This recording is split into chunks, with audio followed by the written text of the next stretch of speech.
It's Red Eye Radio. Gary McNamara and Eric Harley talk about everything from politics to social issues and news of the day. Whether you're up late or you're just starting your day, welcome to the show. From the Uniden America Studios, this is Red Eye Radio. All across America and around the planet, we are Red Eye Radio. He is Eric Harley, and I'm Gary McNamara. Good morning. Welcome to a Friday. All right, we got to clear the desk off. You know, we were talking about the challenges now to the Biden administration's interpretation of Title IX. These things aren't hard to understand. Congress passed that law. It was about sex. Yeah. If you wanted to change it to, and that was biological sex, that was the clear meaning of it. So you had Obama, who started it, and Biden tried to continue it. Mm-hmm. But just understand how radical that is. We all know what biological sex is. Right. Yeah. Let's not be stupid. We all know what it is. XX, XY chromosomes. We know it. End of story. Yeah. That is, if you've ever wanted a consensus in science on something, that's it. By the way, you're going to be banned on TikTok. Oh. No. Oh, wait, you're not on TikTok. Never mind. Oh, okay.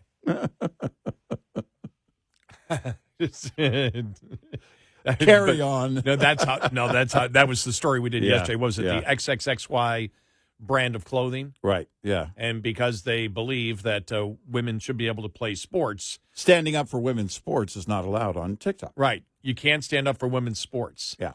So if you're not, they got banned permanently. By the way, all the young women out there that love TikTok, you can only advertise if you're a misogynist. That's if right. you hate women. That's right. Then TikTok says, come on board, come on. Well, we know the misogyny and everything that's come out of the insanity of the radical transgender movement, but how did it start? It started with Obama and his Department of Education and Department of Justice, attempting to change the definition of biological sex in there. Yeah. And say, well, no, it applies to gender and sex. No, it was for biological sex. We all know it. That is a place where the courts looked at it and said, this is a law set by Congress. The executive branch can't come in and redefine a word, especially a word that is self-evident. Sex. Yeah. It's we know what it is. And that's the problem with a lot of liberalism today, things that are self-evident. For example, Biden, the whole cheap fake thing. They're going to lose that because that's something that's self-evident to people. They see it with their own eyes. Mm-hmm. And by bringing more attention to it, more people are going to see that and go, well, you people are full of manure. Mm-hmm. It's that simple. And so you look at the whole Title IX thing, it will be overturned. All right? It will be overturned. Riley Gaines is going to win this. Yeah. It's not just a win for Riley Gaines. I'm just trying to make a point. Right. Because she has been the point person. And as you and I said, because you and I have been fighting this for over a decade, and we predicted what would happen. We said the women's rights that they fought for, including Title IX, would be destroyed. And it has been. We said the misogyny that would come out of this if women's rights groups didn't fight it. And women's rights groups, they just threw up their hands and said, you know something? We've been fighting against the evil man, the patriarchy for such a long time. Now we endorse radical patriarchy, where men can become women when men say so. Yeah. I mean, it's pure insanity. The leftist women rights groups just went down like dominoes. And we had said this for the longest time because you and I felt alone at times. We really did when we talked about this topic. It was kind of weird because we were asking, where is everybody on this? Yeah. Where are the women? Why isn't there more outrage? Right. We actually did ask that a number of times along the way. Why isn't there more outrage? And now we're seeing it get to the point where it should be, where it should have been back then. And we said, look, two guys overnight talking about it isn't going to change anything. Women have to become outraged. Yep. And women athletes have to say enough is enough. And that's where Riley Gaines and others now have come forward. And now you've got, I forgot the name of the organization, the Women's Rights Group. That's about women's rights, not men's rights, and pretending they're women's rights. Right. Yeah. And so we have said that's, and as you see, because of that, there is now more people feel safe. That was another one of the, just like the whole Black Lives Matter, police departments are systemically racist to hunt down and kill blacks. That lie was pushed forward through the blue wall of intimidation. Right. You saw that, and you saw everything that came with it. DEI was pushed through the blue wall of intimidation. You either get aboard or we'll run you over. We'll destroy your lives. Right. And the same thing with the radical transgender movement. The blue wave of bulldozers came out and said, you either follow this or we'll destroy you. Women, you don't agree with this? We'll take away your scholarship. We'll blacklist you. We'll threaten you. We'll bully you. We'll make sure you don't work in your chosen profession. Yeah, we're coming after you. We're doing everything to come after you and destroy your life. Yep. And finally, a woman came aboard and said, try it. Go ahead. Yeah. And Riley Gaines is that point person. And it took, you could tell, when she first got involved in it, I think it probably was overwhelming for her, as it would be for anybody. But as you can see now, she's got so much support. You can tell now she's gone from somebody who said, this is unfair. This is ridiculous. You don't know how, scared we have been and how we've been threatened. And now she is as authoritative as a spokesperson that you can find out there, full of confidence, as she should be, because she's right. Yeah. And so it's good to see it, because it had to be very scary for her to do that. It would be scary for anybody. I mean, they have come at her at every turn. Yeah. And she's not going away. No, you can't beat her on it. So that's one example where the Supreme Court is going to rule, or some court along the way is going to say, stop it. If Congress wants to make that decision, then Congress can do it. But the executive branch can't change a congressional law to the opposite of what it was supposed to mean. Right. Well, exactly. We have, I've said I don't know how many times, if anyone can belong to a protected class, just by saying so, then there are no protected classes. And it applies to Title IX here. And that was the standard, by the way, that the Obama administration put in their edict. And that's why I say it that way, because, well, no, they're actually doing it. No. The standard, according to the Obama administration, that the student just say it. Not that the parents and doctors nope.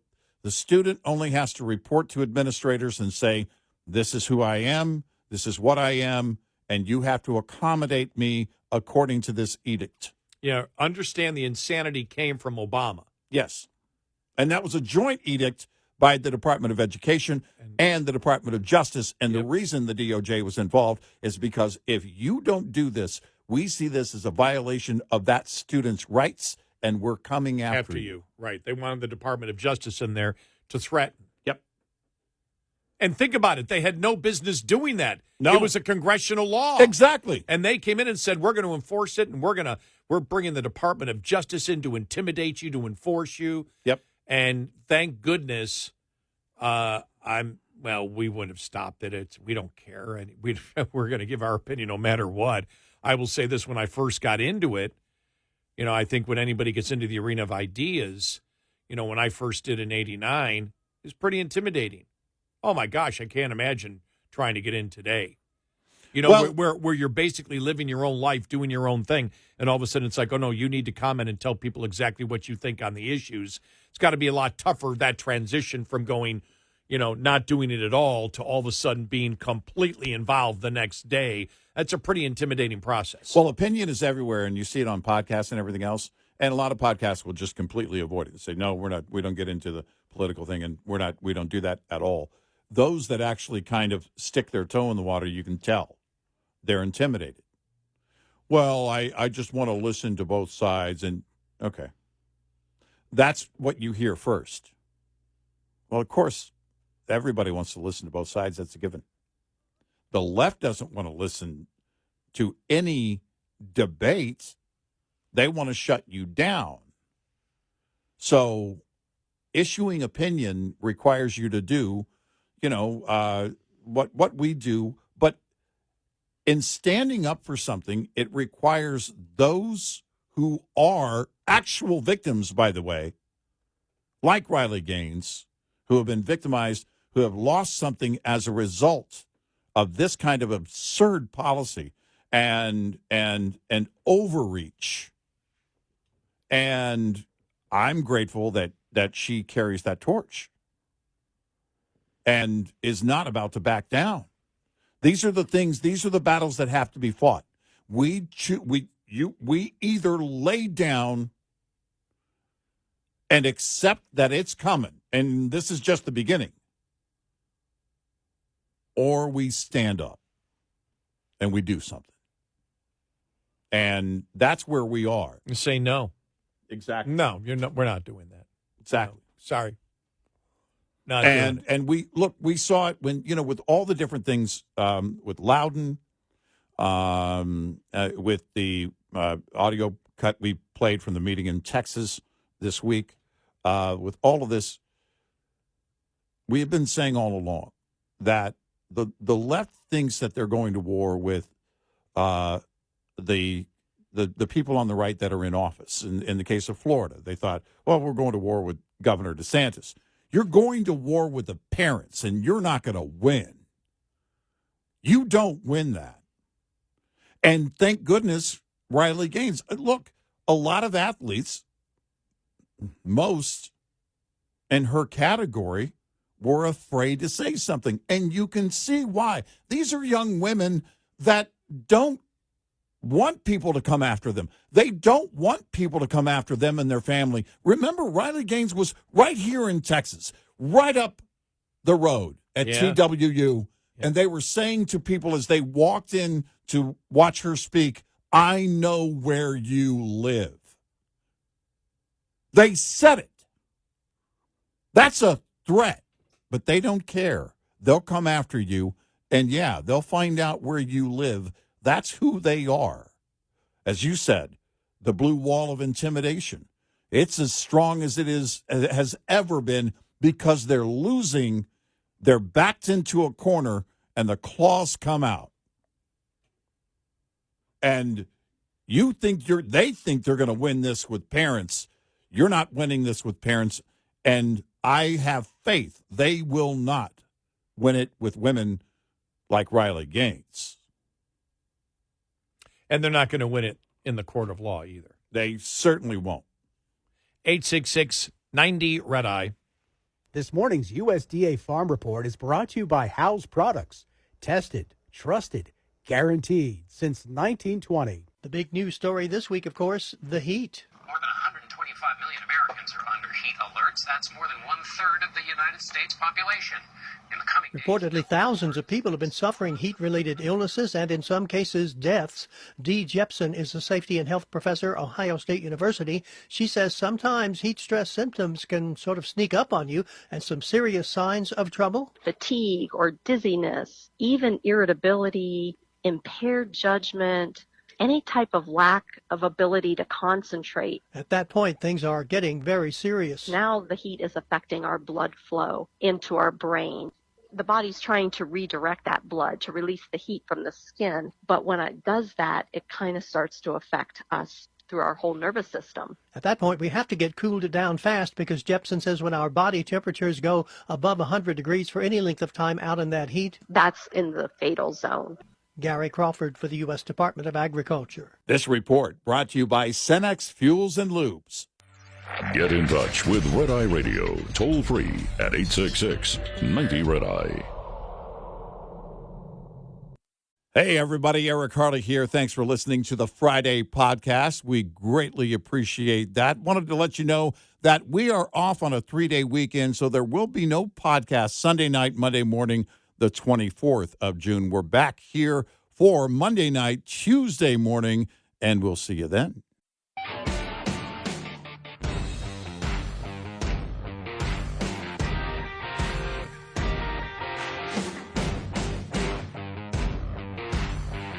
It's Friday Radio. He's Eric Harley, and I'm Gary McNamara.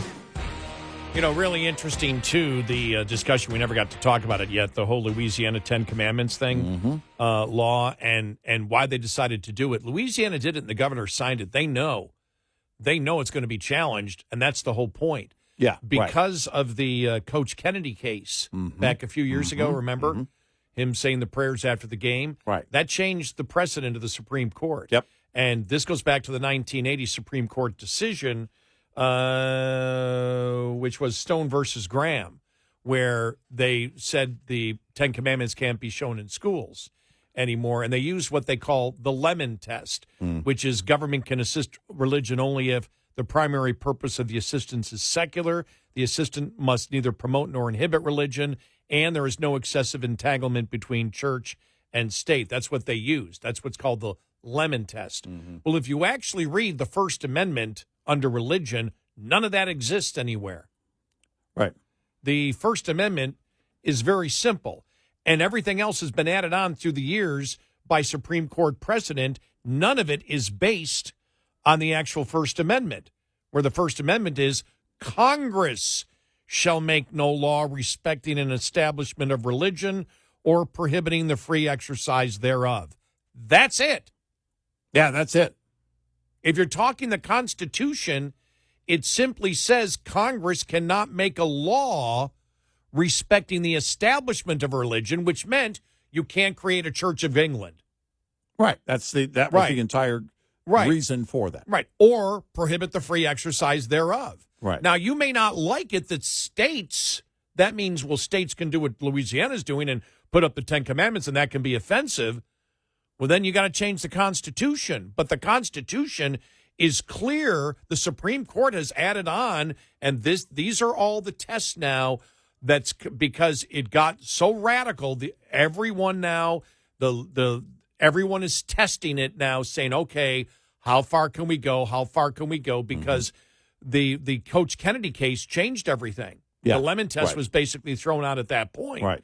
And so that's what's happening right now with Louisiana. They did this on purpose to challenge what they believe now is faulty Supreme Court precedent that could be overturned by the Coach Kennedy case back a few years ago and overturn the 1980 precedent. Right. That's what's going on.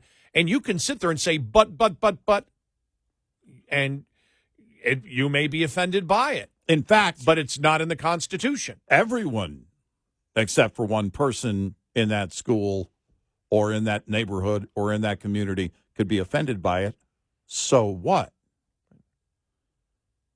Let's talk the legal ramifications of, first of all, you being offended has nothing to do with anything. In fact, it's kind of the reason for freedom of speech and freedom of religion, being able to practice religion, because in the case of schools, Congress isn't coming in creating any law establishing a religion. That's not the case. No. And it's the only question. It is the only question that matters. Are you establishing a religion, or are you prohibiting the free exercise thereof? Right. And even some of the latter ones, even from conservative professors looking at it, I still think that they go too far in restricting the First Amendment there. And it's not that I would necessarily agree with all of it, because there could be a radical religion in some small town that says we're going to promote something that I completely disagree with, that would offend me. But it doesn't matter whether it offends me or offends you. It's what does the law say, right, and what is the process in this country for changing the law. And right, what the left has said for now, really since Roe v. Wade, is that's where you got the whole thing of the activist liberal judges, which is, well, no, because the country moves too slow in doing what we want to do. It's up to us. It's up to us judges to make law, which, again, the left that talks about the fact that unelected representatives making law and demanding that you follow it, well, isn't that fascism? What you're apparently against? Exactly. And so that whether it's the Dodd's decision that everyone I explained to, every pro-choice person went, oh, that's what they did. Okay, I disagree with it, but I see what you mean. Yeah, because you can't disagree with it. Right. Because it's about how do we make law in this country. Not that you don't like something, it's how do you make law? Exactly. What's the process, and that's the Constitution.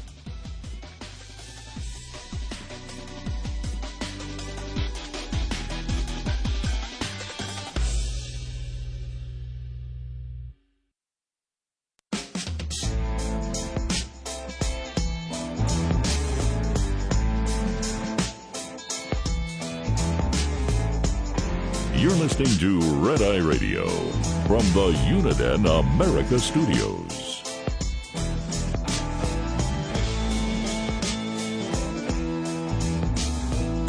It's Red Eye Radio. He's Eric Harley, and I'm Gary McNamara. Well, there's only one way that we can end the show this week with our audio cuts of the week. Yeah. And we played them multiple times, but they're worth it. And it's like, let's get inside the liberal mind. Yep. Because we're always trying to understand the liberal mind and what's important to them. The first audio cut comes from the recent San Francisco mayoral debate, and London Breed exposing a candidate because she said in a previous debate he could not name 3 drag queens. Mm-hmm. Apparently, this is what is considered the standard for being qualified to run the city of San Francisco. I'd like to ask Mark a question. You were at the Harvey Milk LGBT Democratic Club and couldn't name any LGBT advisors to your campaign. You were at the debate last week and couldn't name any drag queens on your own.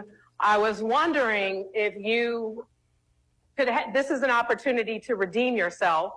And if you could name 3 LGBTQ advisors for your campaign and 3 drag queens in San Francisco. I mean, it's so freaking I mean, I guess my answer would be, without even knowing, my answer would be, I can name more than 3. In fact, it's the entire LGBTQ community that I'll be serving as mayor. And they want me to come here and make this town a better place because you're not doing a great job. Ooh. See? You even know what the correct liberal response is. Exactly. And you want to pare it down to 3 or a few. Well, the fact of the matter is, all of them matter. You want it to be about people that are serving you. I'm serving them, and that's the way I see it. It's why I'm running for mayor. Wow. The qualifications for San Francisco mayor. Yeah. Wow. I know, right? The second one is the woman who spoke before a school board meeting. This went viral this week. It's from, I think, the end of May. And this, I believe, was Brownsville? Yeah. Brownsville, Texas ISD. Yeah. School board meeting and talking about the books that the school board has allowed in the school that they don't believe is age appropriate. So this is when the woman who is at the podium speaking to the school board starts reciting from the book, and they tell her she can't do it because it's too vulgar. It's too vulgar. The school board wishes to ban the book's contents from adults, but not for children. This is the insanity of the left. Thank you. I have a First Amendment right for my 1 minute, and I want my 1 minute back. I need some silence in the back. So you can use your 1 minute. We just can't use vulgarities in the language. I can't help it. The vulgarity is in the books that are in your high schools. Sure, just don't read it. Why can I not read it? Ma'am, we need to keep going. So if you can follow the rules, because we do have people after you. I've got about 17 seconds left, so I'm going to keep going. As long as it's not vulgar, yes, ma'am. I can't help it. If you don't like vulgarity, stop buying it for the children. Come on. I mean, it's so clear what's going on, and the liberals have been saying, things like, Ron DeSantis wants to ban books. He wants to ban inappropriate content for 5-year-olds. Something our society has decided, is a good idea. And so we'll just use their type of tactic here and say, these liberals want to ban books. She's just reading from a book, Gary, and they don't like books. They don't like books? They don't they're not open-minded. Right. They throw out all these ludicrous things. Just right back at him. How dare you? You're banning a book? All she's doing is reading a book. She's just reading a book. That's all. When did it become wrong in this country to just read a book? And God is my witness. Mm-hmm. This is comedian Louis C.K. Talking about why he believes in open borders, because our society has failed us and made our life too great. Yeah. And our life needs to be worse, so the borders should be open. Yeah. You're like, come on. Nobody would say that. You want to bet? But my feeling is they should open it, the border, and just let them pour in, let everybody pour in, and then the answer, which is, well, then there'll be all these problems. Yes, there should be. It shouldn't be so great here, is what I'm saying, in America. It shouldn't be. It's a weird thing to sequester a certain group of people and try to keep upping their lifespan and their lifestyle, and just keep trying to increase that for this group of people, and then this pressure of people trying to come in so they can enjoy it. And then it gets worse and worse down here. I mean, I'm not Canada. It's really just from down here. There's something wrong with that. That's not a system that's working. So a system that's working is not working. And as you said many times, nobody's sequestered. What's he talking about? Nobody's sequestered. And again, everything that is good that people want, he hates. He hates success. He hates living longer. He's miserable. You know who the 72-hour whole-body deodorant is for? It's for Louis C.K. It is for someone who is so miserable. Why even shower? Why? We have running water and indoor toilets. No, wait a minute. Why? Wait a minute. But the climate activists want you to use less water and less hot water, right? To use less energy, and they've talked about the fact that we don't need to bathe once a day. But the problem is they want to save the planet, and Louis C.K. doesn't want to save the planet. He'd like it all to end. He wants to smell like the wild animals in the planet. Apparently.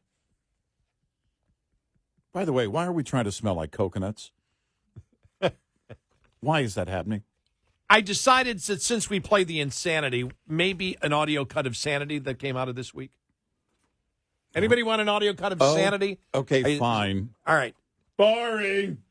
No, it's not. It's not? It is? No. Okay. Because after she said this, I've seen her name come up on social media saying, why doesn't Trump at least ask her? Oh, all right. We're talking about the audio cut with Condoleezza Rice. Oh, man. I wish she would run. In a minute here, listen to her talk about school choice. Yeah. By the way, you normally don't see it in her, and maybe she's had it like everybody else because she's really never been interested in politics. Even as a national security advisor, she wasn't technically involved in the political realm, right? But I've never seen her so passionate or the anger in her face that you can tell she feels as to what's going on in the education system and what liberalism is doing to it. Here it is. So are you for school choice or not? We already have a choice system in education. If you are of means, you will move to a district where the schools are good and the houses are expensive, like Palo Alto, California. If you go across the street from Stanford, Palo Alto High has a performance arts center that looks like a smaller version of Stanford's. If you're really wealthy, you will send your kids to private schools. So who's stuck in failing neighborhood schools? Poor kids. A lot of them minority kids. So how can you say you're for civil rights? How can you say you're for the poor when you're condemning those children to not being able to read? By the time they're in third grade, they're never going to read. So if you want to say that school choice and vouchers and charter schools are destroying the public schools, fine. You write that editorial in the Washington Post, but then don't send your kids to Sidwell Friends. You can't even add to it. I mean, it is one of those things, though. When you hear her talk like that, you hear that conviction. You hear it, and it is what is required, because there is no way to debate what she just said, and it's also not just the truth, but acknowledgement of where the mindset is right now in our population on something like school vouchers. Because the public school system, one of the things of going to war with parents that no one talks about, the Loudons and things that happen in Florida, things that happen in Brownsville, Texas. Part of the fallout from that the liberals don't see is when you go to war with parents, sometimes they're not on the front lines with you. Sometimes they're making choices now in their mind. Their hearts, their minds are changing, and they start looking at things like voucher programs. You know what? You ruined the public school system with indoctrination of our children. Now you're threatening to come after them with vulgar content, and you think you're going to win this. If we have our way, we'll have a school voucher system, and we'll decide, not you. And finally, when I looked at the headline of the Drudge Report, it's like, terrible polling week for Trump. What, are they out of their minds? Yeah. The latest Hill Emerson poll, the latest Siena poll. Wow. You ready for this? In Minnesota, and by the way, unless I tell you, these are all the candidates listed in here. It's not head-to-head because head-to-head doesn't matter. Mm-hmm. All the candidates, that's the only one that matters. Right. Minnesota, Trump up 1. Right. Trump right now in the latest Hill Emerson poll is leading in Minnesota. Arizona, Trump +4. Georgia, Trump +8. Michigan, Trump +2. Nevada, Trump +3. Pennsylvania, Trump +3. Wisconsin, Trump +2. The one that we looked at where we went, whoa, this is absolutely, to me, mind-boggling, was the Siena poll where Biden is up only 8 on Trump in New York State. Yeah, that's crazy. And independents in New York going for Trump plus 17 percentage points. He's up 17 points with independents in New York. Wasn't at one point, I don't think he's been part of the vetting process, but early on, wasn't Lee Zeldin is one of the possibilities as a V pick? I don't know how serious that was, or if people just were throwing people threw that out. It was early on. Mm-hmm. I don't think he's in consideration. I know he wasn't part of the vetting. Yeah, but you make a great point. You want exactly. New York? Yeah, exactly. The reason that I do that, said that, is because Lee Zeldin performed very well there, outside of the normal performance of anybody in the GOP, and that now is what Trump is doing. And imagine New York. Of course, you got to win more than New York, but Zeldin would be a decent choice anyway. I'm with people calling on the former president to consider Condoleezza Rice. Look, there's a handful of good choices there, but the fact of the matter is that Trump is right now performing well in the polls. Cuomo beat Mark Molinaro by 24 points back in 2018. Mm-hmm. Hochul beat Zeldin by 5.6. Wow. But Zeldin isn't Trump. Yeah, exactly. And for Trump to be within 8 this far out, by the way, I'll have to go look. I think probably at this point, talking 5 months before the election in New York, Zeldin probably was not just down 5.6 points. Yeah, right. You're right. That's wow. It is. 866-90 Red Eye. We'll be right back with more Red Eye Radio with Eric Harley and Gary McNamara.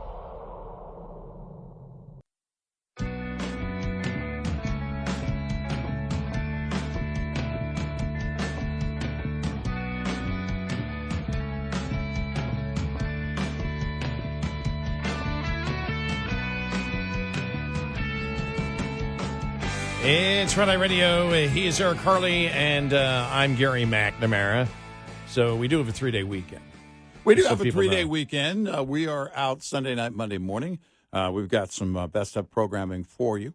And then we're back Monday night, Tuesday morning, hitting the ground running with a full week of things going on.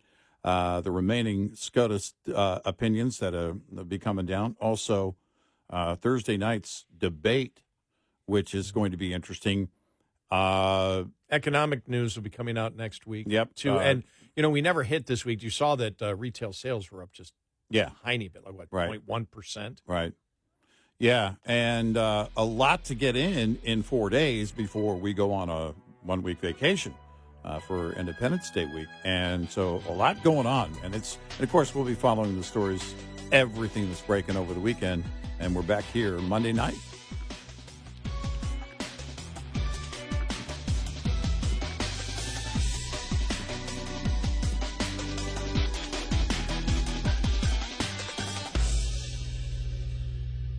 This is Red Eye Radio on Westwood One.